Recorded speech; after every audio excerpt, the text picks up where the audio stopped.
Panicking King Charles has enlisted the help of the woke Archbishop of Canterbury to broker a deal between his warring sons as part of his plans to allow Harry to attend the coronation alongside his wife Meghan Markle. Now, according to a very well-sourced exclusive by the political editor of the Mail on Sunday, Glenn Owen, despite the monarch favouring the prospect of having the Sussexes join in the historic celebrations, Prince William is, and in my view, rightfully fighting the idea because of his concern the pair may try and overshadow the event and use it as a publicity stunt. Currently, it's not been confirmed whether the Duke and Duchess of Woke will even accept an invitation to the coronation, with both of them seemingly using the event as a bargaining chip to secure their precious titles. The official biographer of Harry, Angela Levin, joins me now. And Angela, I have to say, Prince William is right on this. I'm convinced of that. Yes, so am I. I mean, first of all, he knows Harry better than any of us. And certainly better than Charles. And brothers know each other better than father and son. There's all sorts of strange emotional things going on there. And he would absolutely be able to read him. And he's disgusted by the revelations that Harry thought he could make about him, you know, invading his privacy, when Harry is known for being absolutely meticulous about keeping him, as he's got court cases waiting if people do, you know, knock a bit into his privacy. And he feels that he can say all sorts of things about William. He's lost his hair, he doesn't look like his mother anymore, and all these cruel things. And William... And he's painted him as a violent brute, yes, which, by the way, is not bully. An accurate portrayal of William. It was just the fact that Harry had pushed him to the brink. Yes. Well, he knows how to do that, you see. And so then it happens. And then William would probably be a bit annoyed with himself, but realises that this is what his aim was. And I think that he's actually said several times that he always wanted the death of his mother to make him rather than break him. And he wants to have a good, happy life and be as normal as he can be in his situation. Whereas Harry is out to destroy and is so jealous of him. Well, it's the scorched earth strategy. That's what Harry and Meghan are currently operating under. And that's why I think King Charles is so naive, Angela, because William has this right. You know what will happen? Harry and Meghan, the red carpet will be rolled out for them. They don't give a damn. They're going to do some sort of stunt while they're here to steal the attention. So William suspects they'll do something like go to a poverty-deprived part of London to prove that they're down with the people, exactly, compared to the royal family. But the bigger point is the damage they will cause when they go back to America and they use everything that happened behind the scenes, all of the private conversations for their next book, for Meghan's autobiography, or for their next Netflix series or Spotify podcast. Yes. Well, I mean, I don't see how a father can actually push aside the son who's supporting him and there to help him and who will be the next king, for someone who hates living in this country, much prefers it in America, thinks he should come over here to fix the royal family, and the first thing he'll do is stop them from getting involved with the press, because that would be all to the better. Oh yeah, what about you, mate, for your book? And he feels that, you know, he can destroy us. He also actually had the cheek to say that he thought he ought to help bring up two of their children. Oh, I know. Because well, he's purposely trying to wind William up. Yes, and the reality is, I don't blame William for feeling like he's so angry he can't even imagine. William, at the moment, from what I'm told, cannot even imagine being this far away from Harry. There's a reason the royal family drama continues to dominate headlines years after the split. It's no longer just about royal titles, interviews, or public appearances. It's about perception, influence, and the battle over reputation on a global stage. What makes this conversation especially intense is that people are no longer simply asking whether Meghan Markle was treated unfairly or whether Prince Harry made the right decision. Many are now asking a different question entirely: who truly controls the narrative behind the scenes? And when royal biographers like Angela Levin speak out, audiences pay attention because these commentators have spent years observing the inner workings of the monarchy, the media, and the personalities involved.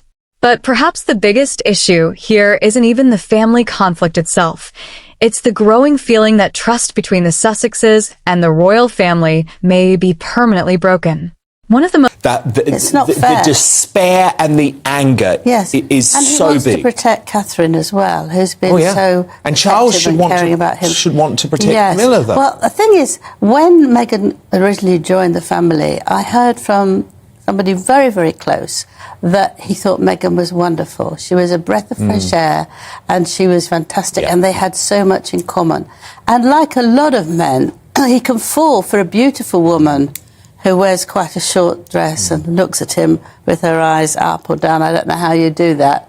But, you know, she's she can actually make men feel very fond of her. Manipulate. And I think that this is what she's done to the Archbishop of Canterbury, because he thinks she's a wonderful woman.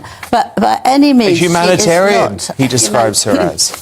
Yes. Yeah, right. He's absolutely not. And also, how did she treat him? Very, very badly, because she said to all of us that they got married 3 days before.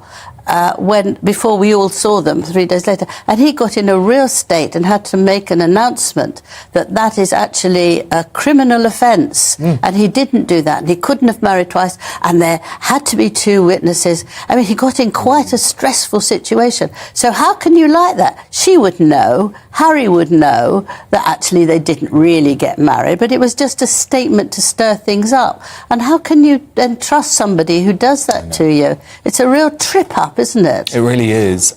Some speculation that King Charles might be considering a BBC interview, possibly with Jonathan Dimbleby. We'll remember that famous interview in the 90s when Charles chose Dimbleby, who, let's be honest, is close to Charles. He likes Charles a lot, to first admit that he had cheated on Diana. Yeah.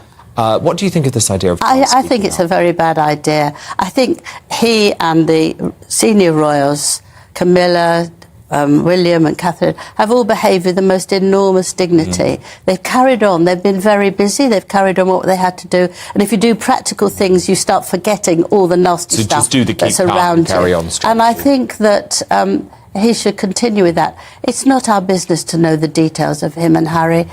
We can see for ourselves that it's disgusting what they're doing, and they have no right to be here, to be rude. How can you talk about your father and your family like that, and then come to a ceremony that is very serious and look bored or push yourself in the front or get angry that you're not given the seat that you want? It said it was going to be bribed by saying he'd have a very good position in the cathedral. And he'd get to keep the titles. And to keep the titles. Well, I think that's terrible. Look, I think that's terrible. It looks like the Sussexes never change, because there have been more departures of their staff members, this time from Archerwells. It's been announced that the internal head of content, Ben Browning, and the head of marketing, Farah Taylor, will be resigning from the foundation later this year.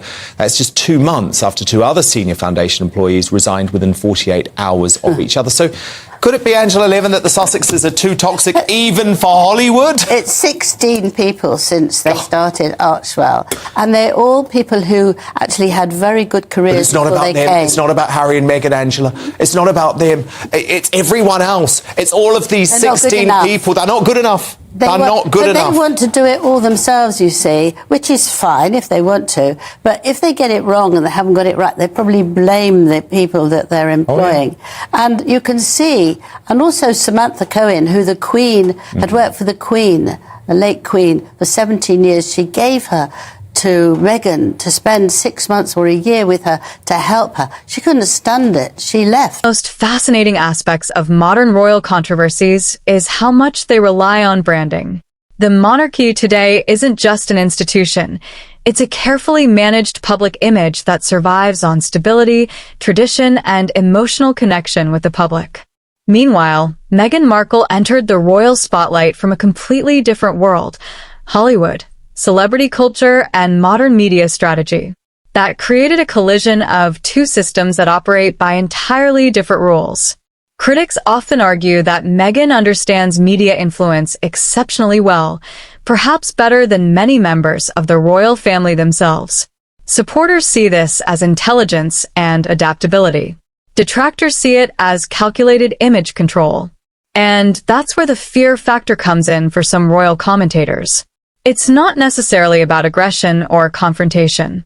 It's about unpredictability.